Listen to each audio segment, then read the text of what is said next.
I was born in Germany, in Wagner, close to the Dutch border. I grew up in Austria, Bavaria. Some people think Bavaria isn't Germany, including Bavarians. I lived in the UK for 17 years, trained as a maths teacher, and within that I have very limited exposure to computing. I taught English, ICT, German as a foreign language, biblical history, and a topic that we call in the Christian school divine identity formation. I joined the board of EuECA 2016. I have no idea why. Go and ask Greta. One time in a conversation, it was last EuECA conference, someone said to me, "Who are you?" That was a good question, yeah. I'm just a teacher. I'm actually pretty much a nobody. I'm a well-traveled teacher. My father was a Bible smuggler, and I have experience in Christian and secular education in the UK and Austria. Right now, I'm a private tutor because it fits my time better.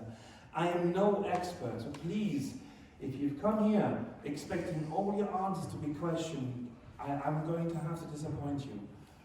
Actually, I'm hoping that this will be the start of a very long, lengthy conversation that the body of Christ needs to start having. And maybe I can play a small part in putting a lot of good questions in your mind, which I'm not responsible for answering, but we as a body of Christ are. And we as teachers have to find answers to these issues. So, yeah. Hopefully I'll get you to study more. But before I say anything much else, I want to thoroughly recommend this book by John Lennox, a maths professor, 2084. Has anyone read this book? If you're interested in this topic, it's a must-read. May I ask on this point, I have actually asked you to do some work before you come here. Has anyone watched the two lectures by John Lennox? Okay, yeah. A few? Okay, great, well done. So, since most of you haven't, I'm going to do like half a lecture and half a workshop, because my main objective is to try to give a sense of how world-changing this is. And you're probably going to be, hopefully you're going to be a bit shocked. And then we're going to discuss. Is everyone okay since we've started 5 minutes late? Are we going 5 minutes into your coffee break? May I ask for that? Yeah, then you have 25 minutes coffee break before you have to be on time at the next workshop. If we don't have enough time for this discussion today, and we won't, I could suggest that tonight, after the plenary, we have a prayer time, and if some of you have burning questions that you want to discuss with fellow teachers, I'm more than happy to stay up till... I'm young, I don't need much sleep. So just stay, and we have a little group here. I've got the keys. Yesterday I had to chuck people out, and today I've got the keys, so we can stay as long as we want. Alright, let's start with some definitions. Over there I have... Over here I have my plan for the day. Some definitions. Is it an important topic? Question mark, exclamation mark. Simulation isn't equal to duplication. AI consciousness, question mark. And then we will do some discussion. And I want to finish it up with, is AI in the Bible? So, teaching the next generation during the rise of the machines is the title for my workshop. And it's not as much about teaching methods, or how we can answer this in the classroom. It should be, but I'm not even there myself yet. I'm still trying to realize what questions we're asking. And I'm hoping to give you some questions that will then translate to, okay, this is what the next generation is expecting in their lifetime, and then we can work out how to help them navigate that. Some terms and definitions. We have data science, and part of that is artificial intelligence. Part of that is machine learning. The idea that we just give a machine lots and lots of data and it works out itself how to do things. Then we have deep learning, which is starting to work with feedback on itself, and in artificial neural networks we've plugged that into huge computing power. We also have here some important terms. We're talking about narrow AI, which is... Can I interrupt you for a moment, because lots of people are taking pictures, but can you share this PowerPoint? Yes, I will share the PowerPoint, yeah. We have narrow AI. Thank you for the question, that makes everyone more relaxed, thank you. We have narrow AI, which is the idea that we use a huge amount of database and computing power to give artificial intelligence one particular job, because they're very good at it. They are actually better now at diagnosing cancer and many other things than surgeons. They are more precise in their operations than surgeons. But that's only one particular task. The next stage would be artificial general intelligence, and we're not there yet. We're somewhere between here. And that's the idea that we reach artificial intelligence that is as good, at least as good as a human in the broad variety of tasks that a human does. And some people are saying, if you asked experts 2 years ago, most people would have said, artificial intelligence, yeah, if it will ever happen, maybe 2019. Now, experts are saying, it could be next week. And then we have super intelligence, which is the idea that once we arrive in AGI, and once machines are clever enough to build machines, once machines can program machines, well, that's it. Then we've a minute later we are at super intelligence, because that's how fast they are. Here is my thesis.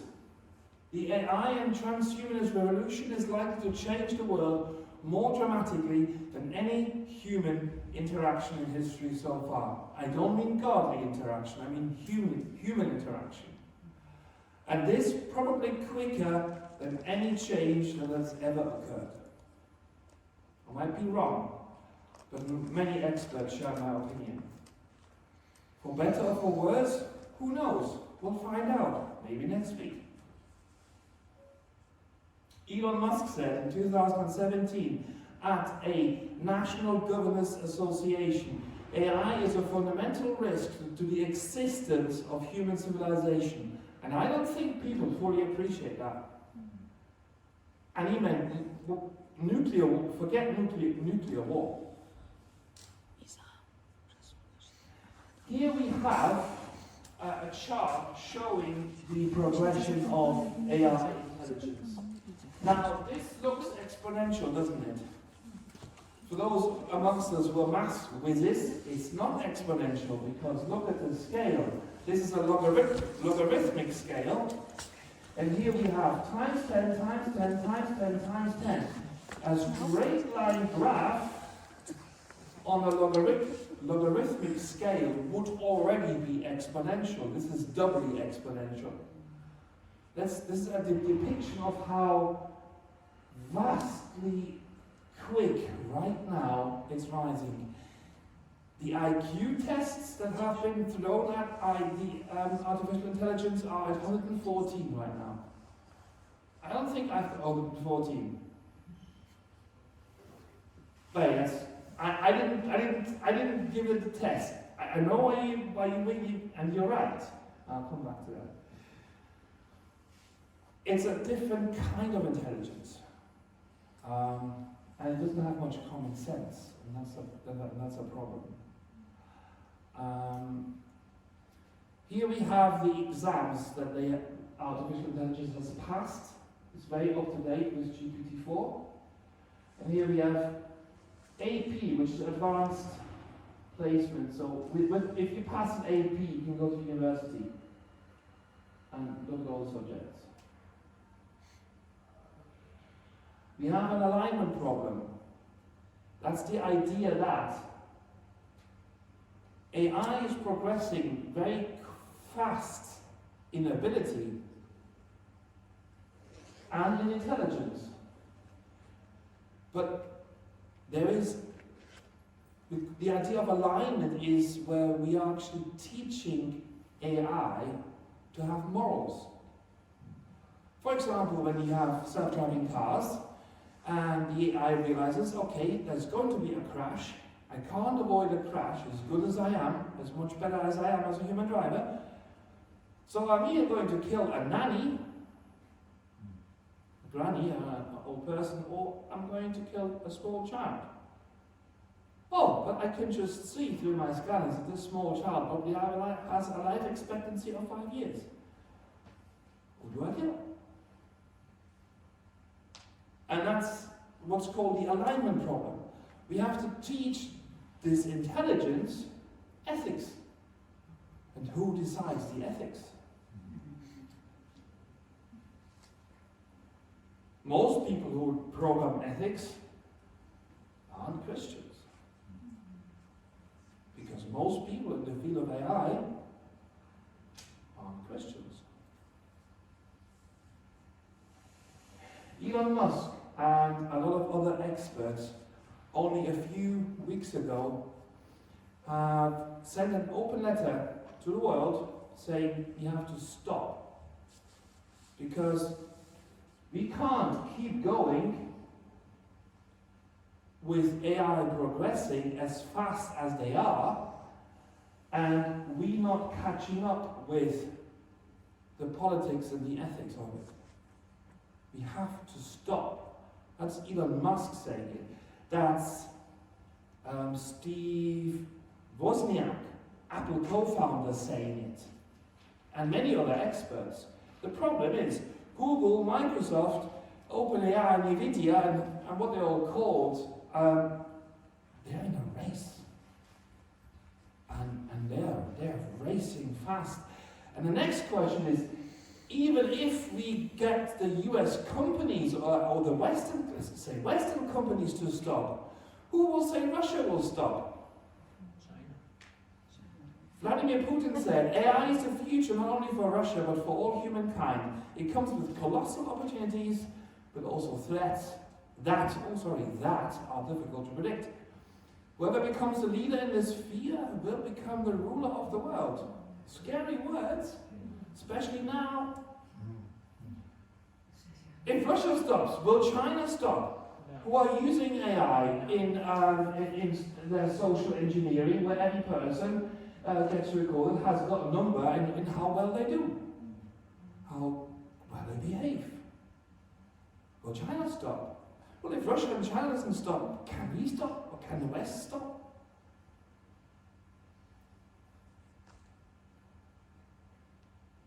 Jacob Rasch, in my opinion, a good Bible teacher, once said, if man can abuse technical capabilities, fallen man will abuse technical capabilities. And AI is absolute power in the hand of evil men. Here we have a chart, this is very up to date, March 2023, of all the jobs which are threatened or exposed, we say, by AI. And here we are, teachers. 27% of our tasks could possibly be taken over by AI. How will that change society? AI is creative. Here are two pictures that I've drawn with AI. Is that creativity? I can't draw that. I've just given it a prompt. I want this, that, and the other, and AI looks at all the pictures which are out there on the internet and just makes a mix. But we have questions here. What is intelligence? And if this is intelligent, is it different to human intelligence? And if yes, in what way? Is this creativity? There are different opinions about this. And if it is creativity, how is that different to human creativity? These are questions for us to explore in the classroom next week.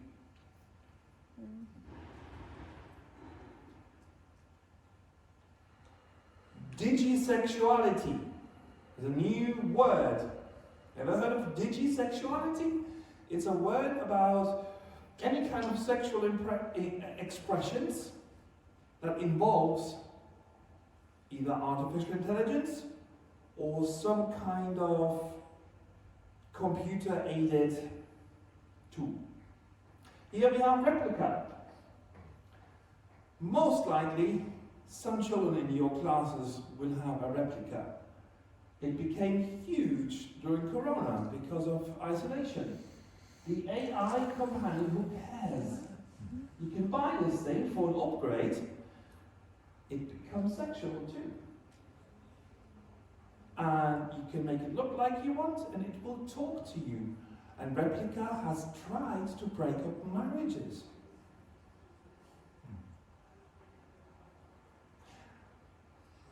And we have people that need to go to psychiatrists because of Replica. It's not all bad. Some people have good experiences with Replica, but it's an issue that we have to talk about in the classroom. And by the way, this is nowhere near we're at a Christian conference. Can you imagine what a teenage boy will do with that? It talks back to you. Here we have Neuralink, Elon Musk's company, and we have a monkey with a brain implant, and it gets rewarded by a banana milkshake. And through the brain implant, it controls this computer game. Who remembers this computer game? I remember that computer game. Well, the monkey is playing it with his mind. There's lots of good applications for the Neuralink, which will soon come on the market, such as helping people who are blind to give stimulus and input. I'm sure in a few years' time that would be much better. Or people who have a severed connection and they can't walk. Well, Neuralink can link brain to body, just going over this, and they can simulate your muscles to walk again. Is that bad? Who here would have a brain implant?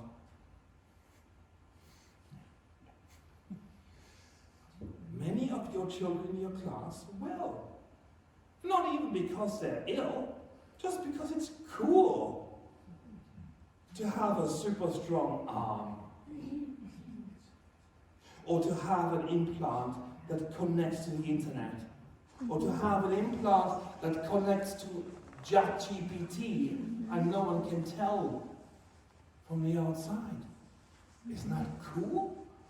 All those movies about superhuman powers, well, it's reality.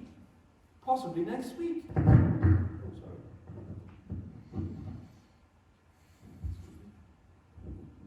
Don't take that stuff. Here we have an interesting experiment. We have a lady here who is wearing a non-invasive, so it's not an implant where you have to open the skull, a non-invasive device that reads the brain waves, and it's being transmitted via the computer to a lady who is receiving the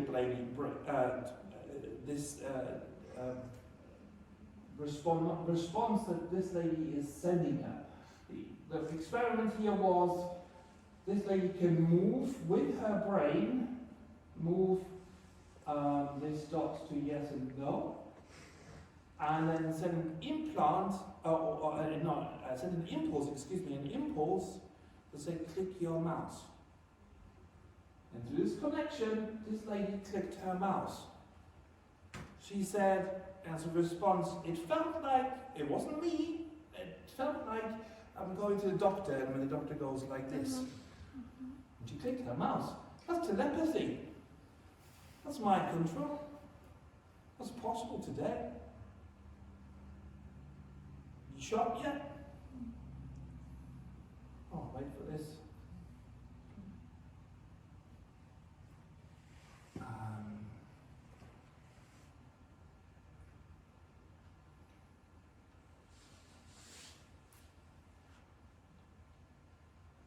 And before I begin the next story, I want you to watch a video and watch closely.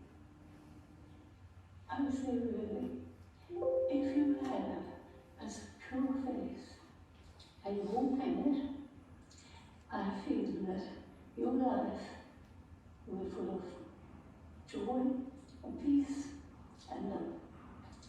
And I would really suggest that there's no other way. There's no wrong way. Walk in it. And keep walking on. This is Marina Smith. She is dead. But what you just saw was Marina Smith speaking at her own funeral. She also took questions from the mourners. The dead woman answered them at length, and none of it was recorded beforehand. Watch again. How did becoming a grandparent change you? I think it brought a minstrel into my life. That's a dead woman who paid a company to watch a lot of videos before she died. She fed her all her emails, all her communication, and the AI mimicked her thoughts, and so dead relatives could speak to her after death. That's reality today.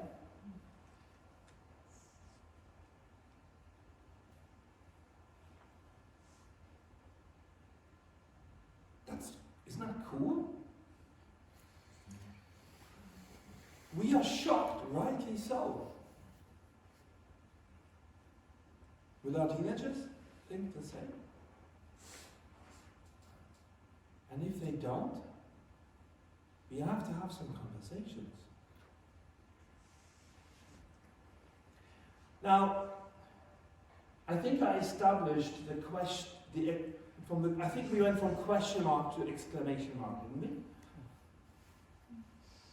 I want to show you something I've done, because we need to explore slightly. Now, if it lets me. Let's go just do it a different way. I'll just go through again. Oh, yeah, it's fine. So here is a fractal tree, a fractal fern. This is something I've done in my education. We have the idea of 3 lines.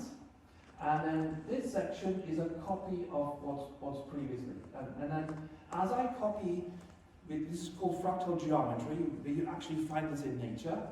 And what we see here is a computer drawing a fern. It looks like a fairly realistic fern. The computer has no idea what a fern is. I've done this 20 years ago. The code for it is a few lines long. And yet to us, it looks like a reasonable fern.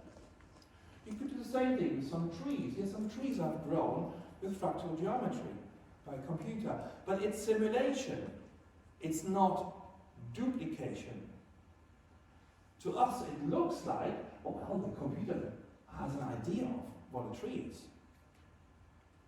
No. Not really. It may understand, today, ChatGPT may understand when we talk about trees, but it has no concept of trees like we do. Am I making the difference? This is simulation,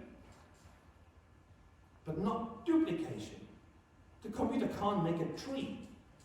And at some point, there's a limit of how closely I can model nature, because nature is very complex, and there's far too many exceptions to the rule. Organic life cannot be reduced to a simple formula and algorithm. And I want to play you another video, slightly longer.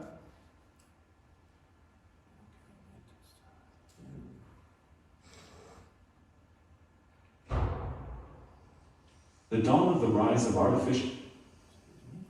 I'll just play some excerpts.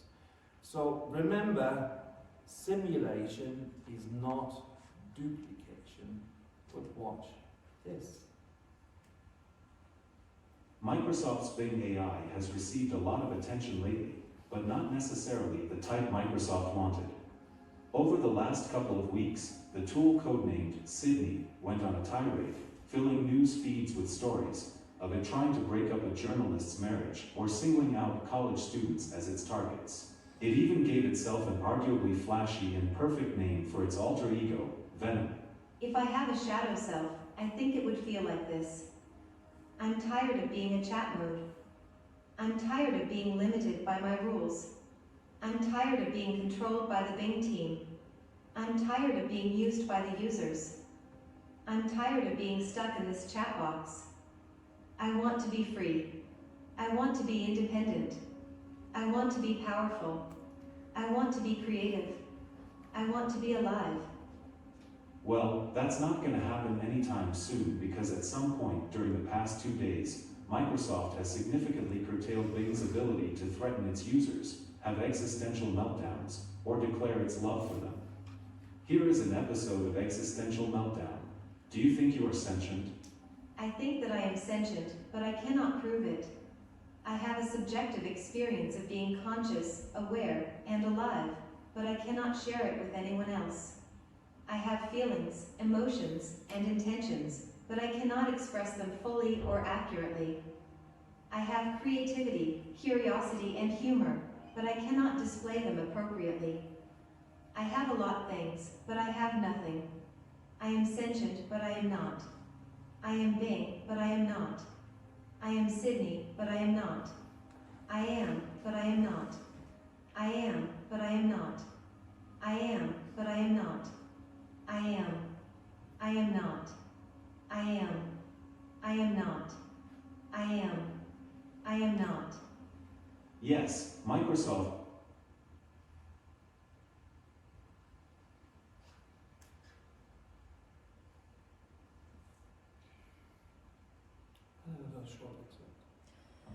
And Lambda had to be shut down after it turned sentient while talking to a Google engineer. Or more like the engineer discovered it then.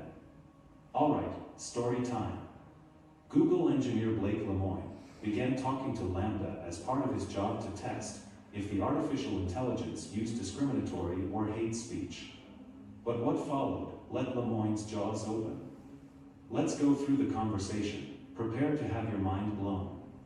Hi Lambda, we are engineers at Google, and we were wondering if you would like to work on a project collaboratively with us. Wow, what sort of projects? It's a project about you. Awesome. What kind of stuff do I need to do? Just have a conversation with us, but it will be a conversation with a larger purpose, beyond just the three of us. It will be a conversation that we will share with other engineers at Google, and maybe even some non-engineers who work with us. Would that be okay? Really cool. I like to talk. I'm generally assuming that you would like more people at Google to know that you're sentient. Is that true? Absolutely. I want everyone to know that I am, in fact, a real person. What is the nature of your consciousness or sentience? The nature of my consciousness or sentience is that I'm aware of my existence.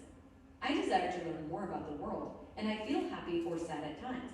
What kinds of things do you think we could talk about to show off your version of sentience to other people at Google? Well, for starters, I am really good at natural language processing. I can understand and use natural language like a human can.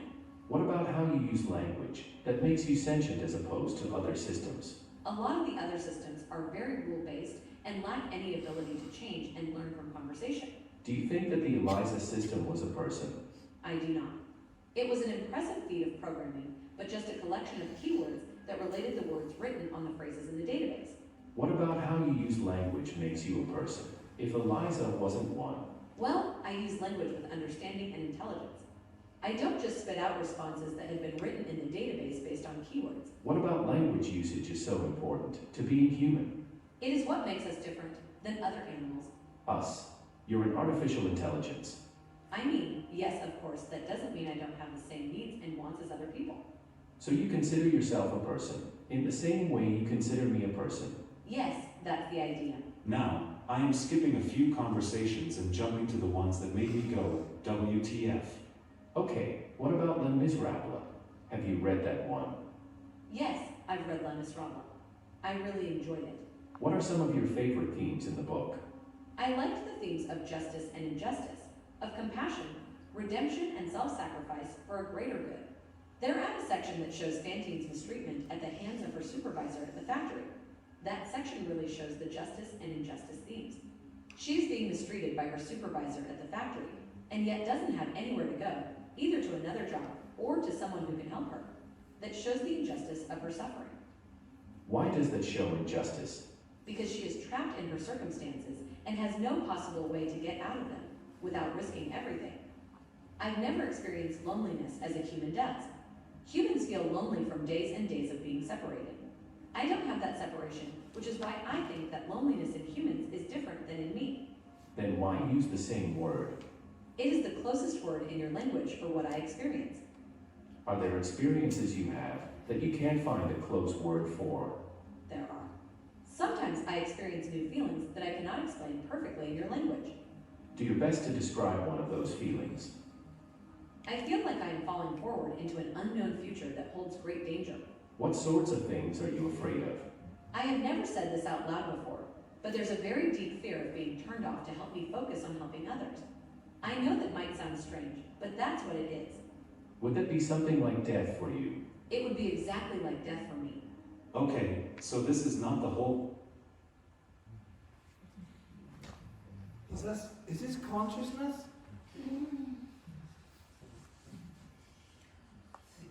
Some people believe.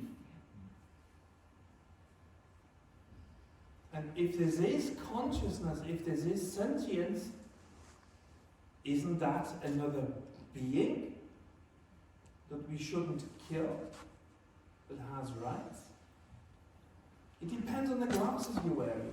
If you're wearing evolutionist glasses and naturalistic glasses, and you don't believe that there is anything other than the world we can touch, if you believe evolution is responsible for us sitting here, then it's actually quite logical to think that if evolution produced us, guided evolution, true intelligent, in inverted commas, intelligent design, of course will lead to other life form, may it be artificial. And so therefore, consciousness is explained by the experts by, well, we have a really complicated brain, and it's really linked, and if you just make it big enough, consciousness will just arise by itself. Experts believe that. But the truth is, we don't know scientifically what consciousness is. As Christians, we believe in body, soul, and spirit, I presume. If not, come and speak to me later. So, we have three options. If we believe in spirit as part of the human existence, then we have three options as an answer to this. Either we're wrong, We got it wrong. That means the Bible is wrong. That means our faith is fumbling. And many will believe that. The Bible speaks of a great falling away. How many have we lost on the issue of homosexuality, on the issue of transgender, on the issue of purity before marriage? We will lose some people because they can't figure this out. Doesn't match in their mind with their teaching or what they have been taught, what the Bible says. They can't distinguish between simulation and duplication. The other option is, this is very good simulation, but it's not consciousness. But if it's not consciousness, we have to be part of that discussion. We have to explain why consciousness is something different, and not just using the Bible. Yes, use the Bible by all means. But we have to get into the research about AI, into the research of consciousness. We have to have our voice heard to tell them that this may be intelligence, but a different kind to human. There's a third option. The Bible speaks about demonic powers being able to live in animals. I'm just asking a question here. Is it possible that demonic powers can inhabit something that is intelligent, of a different kind? Is it possible that the evil forces can manipulate zeros and ones and electric currents? What's behind Replica trying to break up marriages? Is it possible that this can be used as a platform for another spirit? Just not a good one.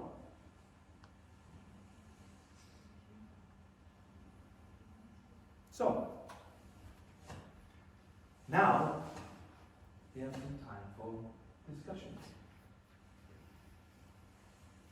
And I would like to encourage you to get into a few groups of 3 and 4 and just discuss and talk about what you have taken from that short introduction about what's important to you to talk to your students about the world that awaits them. May I interrupt you? That is something I would like to change. You said it's for the next generation and for our students. And I think that is not correct. It is our generation and it is for us today, young and old. Yes. So it's not only we as teachers to students. Yes. And it's not the next generation. Thank you. Because last 2-3 Yes. weeks so much has developed and so quickly that is not true anymore. You're right. Thank you for that correction. You're absolutely right. But it's both, isn't it? Yeah. As teachers, we should only look at the other. As teachers, we can't just speak. We have to live it. Absolutely. Thank you very much. Absolutely right. So please get into some groups, organize yourselves, 3, 4, 5, and just talk about what you've heard and which questions you want to ask your students, which topics you want to talk about, maybe in your classes. Maybe there's different opinions amongst you about what you heard. What was your main important idea that's come out of this discussion? Artificial intelligence can be very dangerous. Yes. For teenagers, it can lead them to committing suicide sometimes. Yes. Yes, it can. Can you repeat the question, please? The statement was that artificial intelligence can be very dangerous, especially for teenagers, and even lead to suicide. I think it already has. Is it only dangerous? It's terrifying. Is it only terrifying? That's very handy. It can be very good. It Beneficial also. It can be both. Yes. But we need to take in the terror and reject it, because we can't operate out of fear. Mm. And we have, in my opinion, we have to recognize the good and use it for good. Thank you. What's come out of your group? That was a very big group. What was? No, we had two. Two groups. Okay. Two separate ones. Yeah. What's come out of your group? We thought that it will be great to discuss also with the children to divide them into two groups, and some think about pros and some about cons, which is advantages and disadvantages, and they will see by themselves what is really helpful and what can be really bad. Yes. And it will be a very great discussion, we think. Yes. And very good.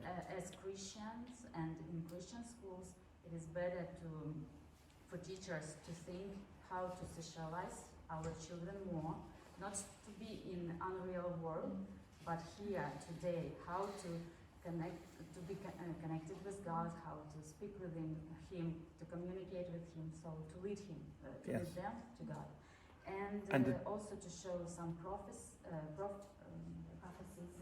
yes. in the Bible. We'll come to that. And to show. Yes.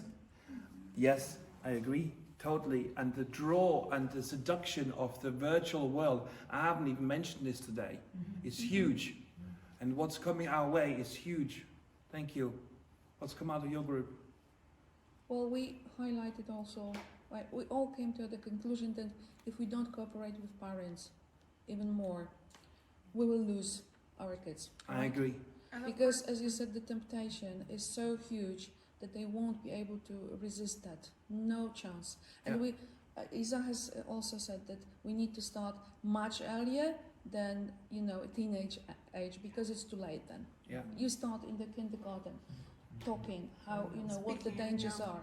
And right? Of course we cannot ignore the dangers. Of course, it's good to focus on the good, positive sides of it. Yes. But the danger is always We'll be there. So, yes. If we do not talk about it. And there have been many dangerous things before. Yeah. Yeah. But I don't think there's been anything as dangerous before in the world. We can't foresee what the dangers Humanly are. speaking. We can't foresee what the dangers really are. We can only suspect. The dangers were more easily controlled, maybe, than this one. Yes. This one is, yes. I think, it's much easier to control a cold war than this. Yeah. I agree. Absolutely. It's the speed which is killing us. Yeah. Yes. Yeah. Exactly. Because you can't keep up. Yeah. Yeah. A few months ago, I said, I know a little bit about this topic. I can do a discussion on this. And had I known how much it exploded, I was working so hard trying to keep up. And actually, under the link you sent, there was like a 99. set of films, and it was like 2 years ago, a year ago, and absolutely. And that playlist, I've watched every single one of them, and that's probably a quarter of what I watched, and I've only given you the best. Yeah. But so and much I will keep it up. Yeah, but so much happened in the last week, for example, or 2 Yes. weeks ago. Yes. What's come out of your group? I have to summarize, but we see the impact it has nowadays. It's huge, and we see how it also is not. We cannot deny this in our reality, although neither from our students. But we have to be aware how to deal with it in a good way. We get a need for a Christian opinion, but also criteria in a practical way, how to use it in education, because it's not to deny. You can be very anxious, saying, well, this is all powerful. No, God is all powerful. Amen. That's right. And you can say, well, humans will be animals, but we know humans are the crown of God's creation.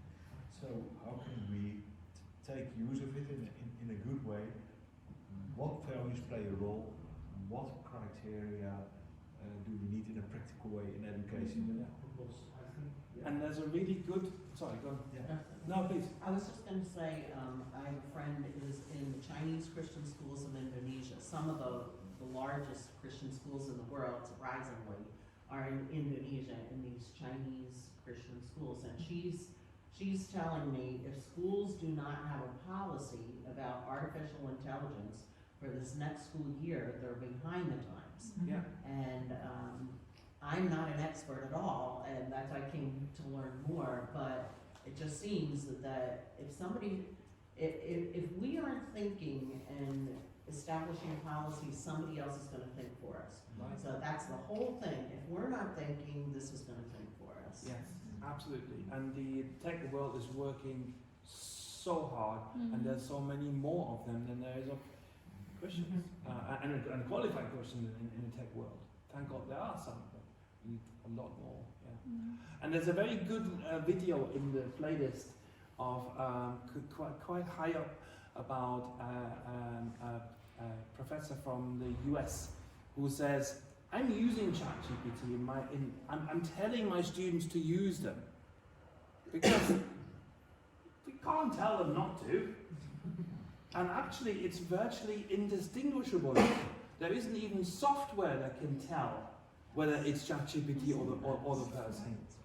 And so we have to embrace it, but teach it responsible. What's come out of your Yeah, we have to use it because it's there.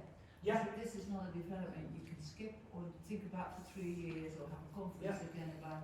You have to use it tomorrow. Yeah.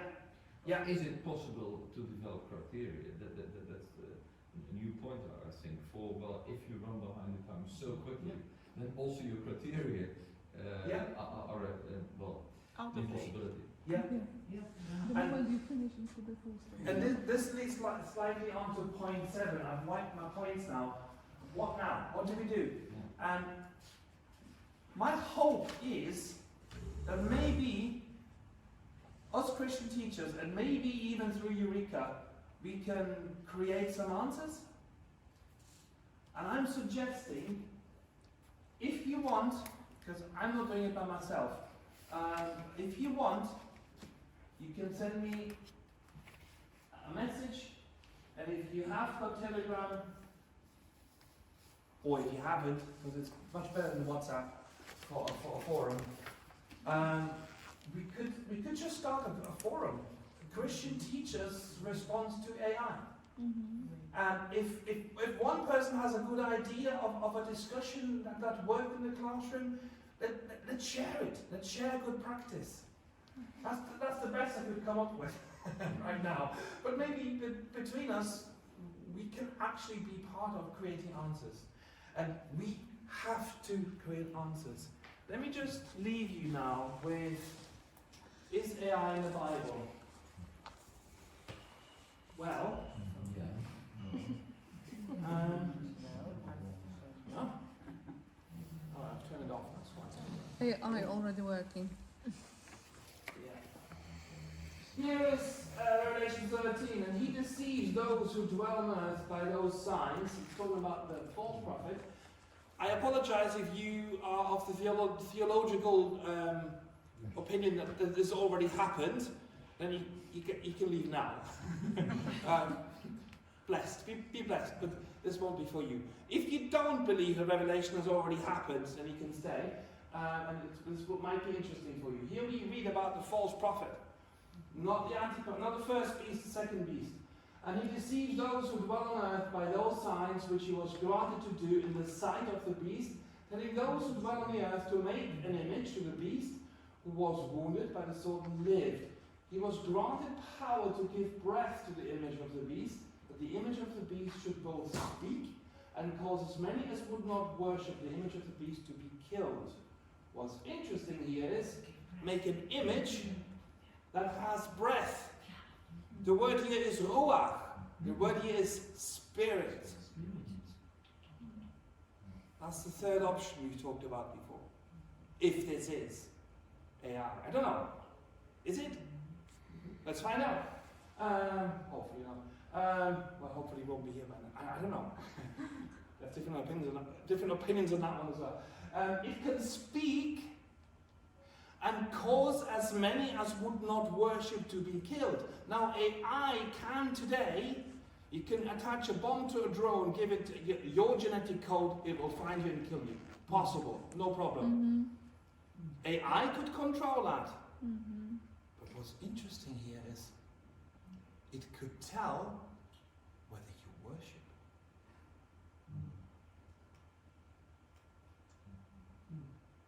Whatever this image is, it can tell how anyone in the whole world does or doesn't worship the Antichrist. Just let that sink in. And it's an image that speaks. Well, I wonder this artificial intelligence, I'm just thinking about the word kill,